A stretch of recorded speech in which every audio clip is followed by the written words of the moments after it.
नमस्कार, मी प्रेमा तुम्हा सर्वांचं आपल्या यूट्यूब चॅनलमध्ये खूप खूप मनापासून स्वागत करते.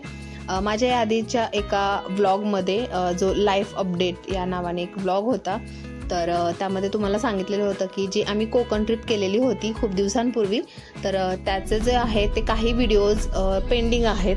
तर त्यामध्ये पहिले 2 दिवसांचे व्लॉग मी पोस्ट केलेले होते जे सिंधुदुर्ग किल्ल्याचे होते, आणि जो हा तिसरा दिवस आहे आणि तिसऱ्या दिवसाचा व्लॉग आहे तो मी आत्ता खूप लेट पोस्ट करते. तर या आधीचे व्लॉग तुम्हाला पाहायचे असतील तर माझ्या चॅनलला नक्की भेट द्या आणि ते व्लॉग पहा. आणि हा आहे दिवस तिसरा. तर तिसऱ्या दिवशी आम्ही जिथे जिथे फिरलो त्या गोष्टी तुम्हाला या व्लॉगमध्ये बघायला मिळतील.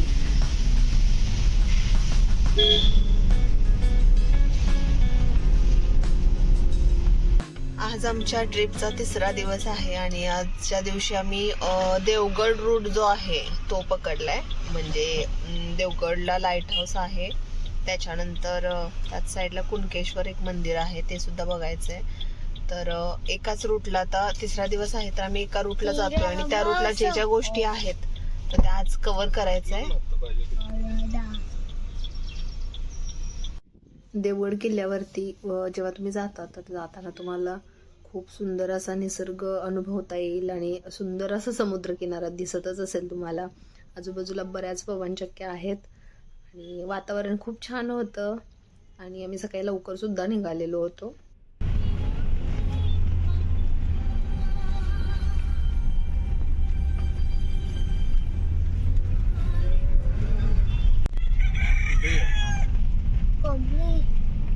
ही असेल जामा मशीद आहे बहुतेक. हा, जामा मशीद देवगड.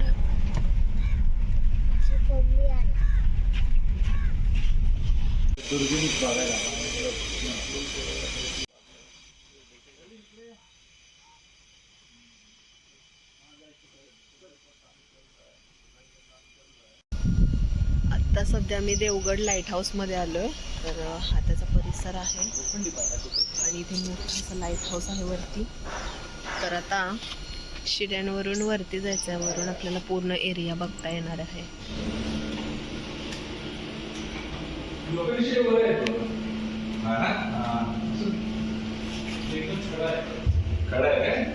शर्विलला नेता नाही येणार वरती मग.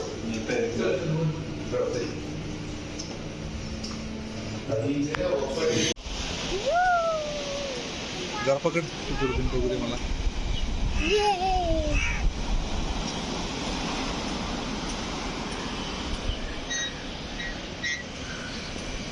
आता आम्ही लाईट हाऊसच्या वरती आहोत आणि हा बघा इथून सुंदर परिसर दिसतोय.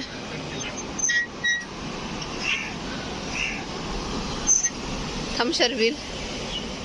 आणि इथे एक दुर्बीन सुद्धा आहे, तिथून आपल्याला बघता येतं. तर आता दुर्बीन सुद्धा बघूया, चल.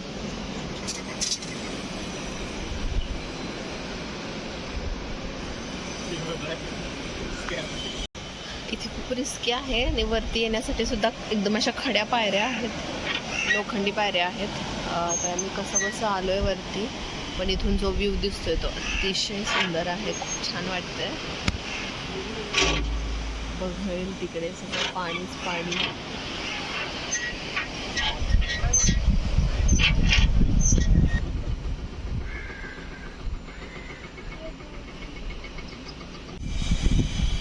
दिसते.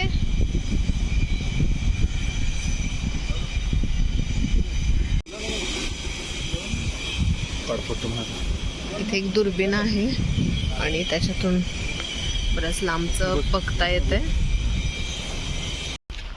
लाईट हाऊस बघून झालंय आणि आता इथेच शेजारी बुरुज आहे, तिथून सुद्धा व्ह्यू छान आहे. तर जे गेटवरती वॉचमन होते त्यांनी सांगितलेलं होतं की हे सुद्धा बघा म्हणून.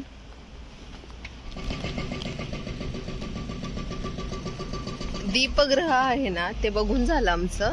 तर या साईडला तुम्हाला दिसत असेल इकडे मंदिर आहे, तिकडे मध्ये दिसते ते दीपगृह आहे.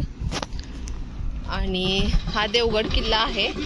तर आता मी चौकशी केली, तिथे त्यांना विचारलं की देवगड किल्ला जो आहे तो कोणता, हा म्हणजे हाच आहे का, कारण इथे किल्ल्यावरती असं बघायला काहीच नाही. बुरुज आहेत, बरीचशा गोष्टींची पडझड झाली आहे आणि बरेचसे म्हणजे अगदी नाहीच आहे, काहीच नाही दिसत आहे.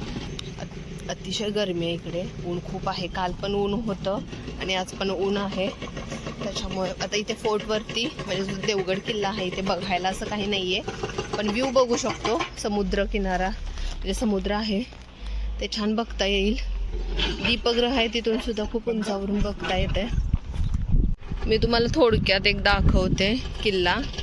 तर या ठिकाणावरून किल्ल्याची एंट्री आहे, पण तुम्हाला दिसत असेल आतमध्ये किल्ल्यावरती मंदिर आहे. आता इथं छोटी छोटी घरं सुद्धा बांधलेली आहेत. तर हा जो परिसर आहे, आता मी चौकशी केलेली होती तर त्यांनी सांगितलं की बऱ्याच अंतरापर्यंत तर हा सगळा देवगड किल्लाच आहे, पण काही बुरुज आहेत, तटबंदी आहेत, अगदी थोड्याशा राहिलेल्या आहेत. बाकी सगळ्या गोष्टी निघाले म्हणजे नाहीच आहे तिथे. तर इथे खंदक पण दिसतोय तुम्हाला. तर थोड्याफार गोष्टी आहेत आणि आता इकडे अतिक्रमण पण होतं आहे. आता इथे सुद्धा कशाचं तरी कन्स्ट्रक्शन चाललेलं आहे. तर दीपगृह जेव्हा आम्ही बघायला गेलेलो होतो तिथे एक जण आहे, त्यांनी आम्हाला सांगितलं की इथे सुद्धा अतिक्रमण होतं आहे आणि ऑलरेडी अतिक्रमण झालेलं आहे. खूप खूप सारी घरं म्हणा किंवा जे काही त्यांनी बांधलेलं असेल त्याचं अतिक्रमण झालेलं आहे.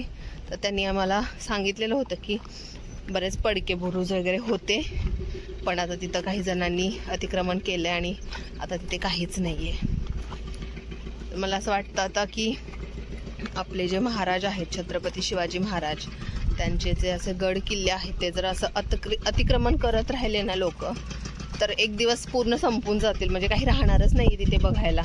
तर आता या किल्ल्यावरती तर बघायला काहीच नाही आहे. अगदी काल मी सिंधुदुर्ग जेव्हा किल्ला बघितलेला होता तिथे सुद्धा लोक राहतात. तर ते आधीपासून राहत असतील की काय माहिती नाही आहे, पण तिथे सुद्धा बऱ्याचशा गोष्टींची पडझड झालेली होती. पण म्हणजे काही गोष्टी बघता येतात, पण इथे काहीच नाही आहे बघायला, काहीच नाही आहे. जर तुम्हाला इथे यायचं असेल कोणाला तर इथे समुद्राचा व्ह्यू, दीपगृह त्याच्यावरून उंचावरून थोडं बघता येते दुर्बिणीमधून.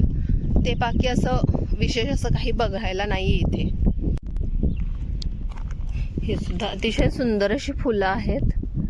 अरे किती मधमाशी आहे. तरी कशाची आहे त्याचं नाव मला माहीत नाही आहे. छान वाटतात गुलाबी रंगाची फुलं. देवगड लाईट हाऊस पाहिल्यानंतर आम्ही आता कुणकेश्वरला चाललेलो आहे.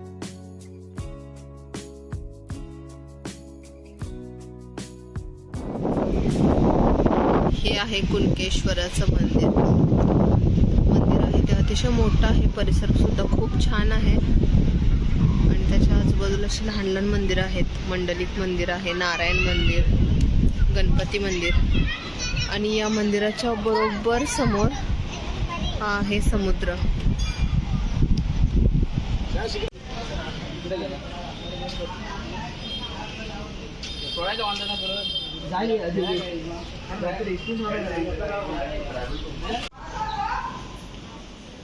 अरे गरम लागतंय, गरम.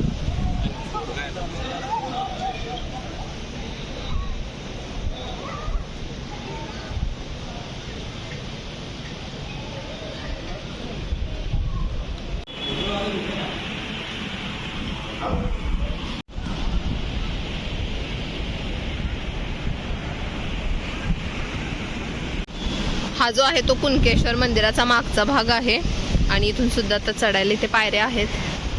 इथे पाठीमागे सुद्धा एक देवीचं मंदिर आहे आणि आजूबाजूला छोटी छोटी मंदिरं आहेत. शर्विलला फक्त खेळायचं, त्याला ऊन वगैरे असं काही दिसत नाहीये, पण इथे खूप जास्त ऊन आहे, अगदी चटके बसतायत. तर काही करू शकत नाही. स्वप्नील पण आता ड्रोन उडवलंय त्यांनी, थोडेसे ड्रोन शॉट घेत आहेत. कुणकेश्वर समुद्र किनारा जो आहे तर तिथे ओहोटीच्या वेळेला आपल्याला शिवलिंग पाहायला मिळतात. तर इथे जे मंदिराचा परिसर आहे तिथे काही ठिकाणी असं लिहिलेलं आहे की ओहोटीच्या वेळेला आपल्याला इथे शिवलिंग बघता येतात. तर आम्ही गेलेलो होतो तेव्हा ओहोटी नव्हती, त्याच्यामुळे ही बघता आली नाहीत. पण जे कोणी जाईल त्यांना हे नक्कीच बघता येतील. तर कुणकेश्वराचं मंदिर अतिशय चांगला स्पॉट आहे, तुम्ही अजिबात मिस करू नका. एवढं सुंदर हे ठिकाण आहे आणि त्याचा समुद्रकिनारासुद्धा अतिशय सुंदर आहे. तर नक्की इथे भेट द्या. तर तुम्हाला आजचा ब्लॉग कसा वाटला हे मला कमेंट करून सांगायला अजिबात विसरू नका. आणि व्हिडिओ आवडला असेल तर त्याला लाईक आणि शेअर करा. आणि माझे बाकीचे व्हिडिओ बघायचे असेल तर चॅनलला नक्की भेट द्या. आणि हो, चॅनलला सबस्क्राईब करा. धन्यवाद.